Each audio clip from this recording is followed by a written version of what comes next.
Bihar board BSEB कक्षा 1-2 की हिंदी दिगंत भाग 2 परीक्षा के लिए यहाँ कुछ बेहद महत्वपूर्ण और बार बार पूछे जाने वाले प्रश्न लघु और दीर्घ उत्तरीय उत्तर सहित दिए गए हैं। यह आपके रिवीजन में काफी मददगार साबित होंगे। गद्य खंड। प्रश्न 1, बातचीत शीर्षक निबंध के अनुसार आर्ट ऑफ कन्वर्सेशन क्या है? उत्तर, आर्ट ऑफ कन्वर्सेशन बातचीत करने की एक ऐसी कला, हुनर है जो यूरोप के लोगों में बहुत प्रसिद्ध है। इस कला में ऐसी चतुराई से प्रसंग छोड़े जाते हैं कि जिन्हें सुनकर कानों को अत्यंत सुख मिलता है। इसका मुख्य उद्देश्य बातचीत को आनंदमय और सरस बनाना है, जिससे आपसी तालमेल और गहरा होता है। प्रश्न 2, उसे कहा था, कहानी में लहना सिंह का परिचय अपने शब्दों में दें। उत्तर, लहना सिंह चंद्रधर शर्मा गुलेरी द्वारा रचित कहानी उसने कहा था का मुख्य पात्र नायक है। वह ब्रिटिश सेना की 77 सिख राइफल्स में जमादार है। वह एक सच्चा प्रेमी, कर्तव्यनिष्ठ, बहादुर और बुद्धिमान सैनिक है। उसने बचपन की अपनी प्रेमिका, जो बाद में सूबेदारनी बनी, को दिए गए वचन को निभाने के लिए अपने प्राणों की आहुति दे दी और सूबेदार हजारा सिंह तथा बोधा सिंह की जान बचाए। प्रश्न 3, अर्धनारीश्वर निबंध में दिनकर जी के क्या विचार हैं? उत्तर, रामधारी सिंह दिनकर ने अर्धनारीश्वर के माध्यम से ये संदेश दिया है कि नर और नारी एक दूसरे के पूरक हैं। अर्धनारीश्वर रूप भगवान शिव और पार्वती का कल्पित रूप है, जो ये दिखाता है कि पुरुष में नारी के गुण जैसे दया, क्षमा, कोमलता और नारी में पुरुष के गुण जैसे साहस, पराक्रम होने से दोनों में से किसी की मर्यादा कम नहीं होती, बल्कि उनकी पूर्णता बढ़ती है। प्रश्न 4, भगत सिंह ने कैसी मृत्यु को सुंदर कहा है? वे आत्महत्या को कायरता क्यों मानते हैं? उत्तर, भगत सिंह के अनुसार देश की सेवा और आजादी के बदले मिलने वाली मृत्यु फांसी ही सुंदर मृत्यु है। वे आत्महत्या को इसलिए कायरता मानते हैं क्योंकि आत्महत्या केवल दुखों और कठिनाइयों से भागने का एक प्रयास है। उनका मानना था कि क्रांतिकारी को संघर्ष करते हुए देश के काम आना चाहिए, न कि परिस्थितियों से डरकर खुदकुशी करनी चाहिए।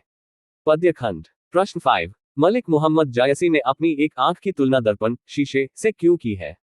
उत्तर, जायसी जी ने अपनी एक आंख की तुलना दर्पण से इसलिए की है क्योंकि दर्पण बिल्कुल स्वच्छ, निर्मल और निष्पक्ष होता है। उसमें जैसा रूप होता है वैसा ही दिखाई देता है। इसी तरह जायसी जी की आंख भी रूपहीन होते हुए भी पवित्र और सच्ची है। उनके इसी आंतरिक रूप और ज्ञान की चमक के कारण बड़े बड़े रूपवान लोग भी उनके पैर छूते हैं और उनकी वाणी का आदर करते हैं। प्रश्न 6, सूरदास के पद प्रथम पद में कृष्ण को जगाने के लिए क्या क्या उपमाएं दी गई हैं? उत्तर, प्रथम पद में माता यशोदा बालकृष्ण को सुबह होने के निम्नलिखित संकेत देकर जगा रही हैं। कमल के फूल खिल गए हैं और कुमुदनी के फूल संकुचित बंद हो गए हैं। मुर्गे और अन्य पक्षी चहकने लगे हैं। गाय अपनी गौशालाओं में बछड़ों को दूध पिलाने के लिए रिम्भाने दौड़ने लगी है। चंद्रमा का प्रकाश मध्यम हो गया है और सूर्य का प्रकाश फैल चुका है। प्रश्न 7, तुलसीदास अपने पेट की आग भूख को कैसे शांत करना चाहते हैं?